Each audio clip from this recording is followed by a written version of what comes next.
Hey guys, how are you doing? So today I'm just gonna do a quick introduction of what I made. I found this Halloween sign.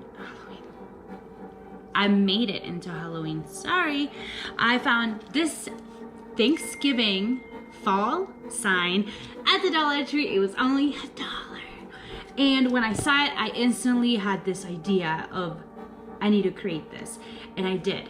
I worked really hard at creating all the different graphics that you're about to see. And I am so excited because I think it turned out really cool.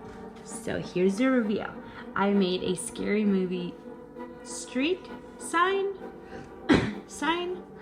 We got Nightmare, or just Elm Street and Pet Cemetery and Welcome to Silent Hill. There is Crystal Lake.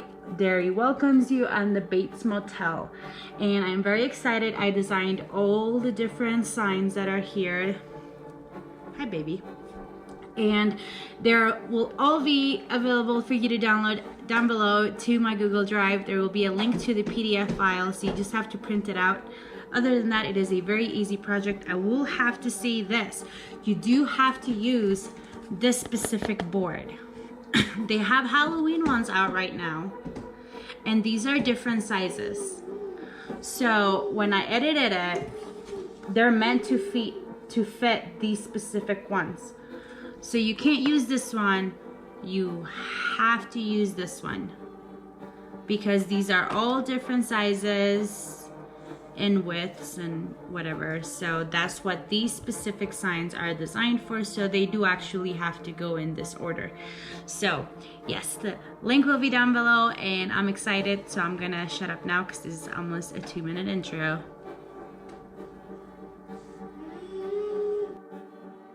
Welcome to my super uncomfortable voiceover. So for this project, I used some parchment paper, this specific Dollar Tree sign because I said so, mostly because I did custom make the signs to fit this specific Dollar Tree sign. Here are the signs. I feel like we should do a count of how many times I say sign. Some nail polish, some brushes for some Mod Podge, and I also used some hot glue sticks and a hot glue gun for the fake blood. So we're gonna go ahead and get started with making the blood drippings first because I said so. No, but seriously, because the nail polish did take forever to dry. So I just went ahead and taped it to my counter because my parchment paper hated me, and it kept rolling on me. So yeah, your parchment paper might be nicer to you. Mine wasn't. So anyway, let's go and make these blood drippings. I kind of just eyeballed it, really. I don't think there is a way to do this other than just go ahead and do it.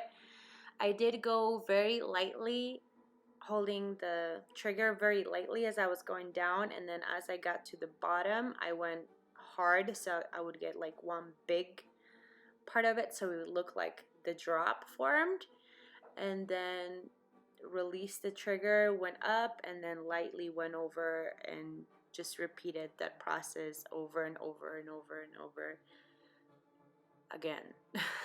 So you do want to label these because obviously each different one of these is a different size. So just so I would know what blood dripping went to each specific one, I just went ahead and labeled it just to make my life a little easier towards the end. So I'm going ahead and just painting these with nail polish. I didn't like this specific shade because it was a little too pink for my liking. I would have gone with a deeper burgundy shade. So I may just go back to the Dollar Tree and try to find a deeper shade, or I might try actually using Wet n Wild because I feel like their pigment is a little bit better than the Dollar Tree one, and they're still, I believe, only $1 for their specific nail polish. So yeah, this part is really boring. It's just me cutting these pieces of paper, and I really hope you're smarter than me and remember to ask your printer not to do double-sided printing, because that is exactly what I did. I double-sided it, so then I had to go through and print a second sheet, the second page again. What a waste of ink. But I feel like the project was worth it. Nothing too fancy here. I'm just removing the twine off of the sign very carefully. I am going to reuse it, so I didn't want to just cut it. And I did have to go through and sand some parts of it a little bit because they were sticking out and it was just really annoying. So I wanted it all to be nice and smooth. I do advise that you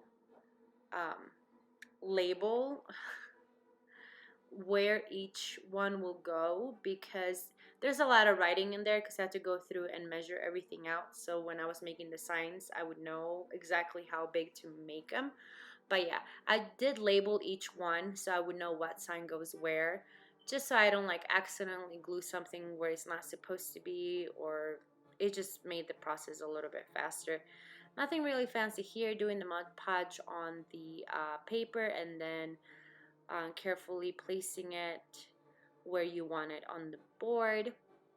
And I mean, like I said, this project was so easy, and the hardest part was making the signs, but I did that for you so you wouldn't have to.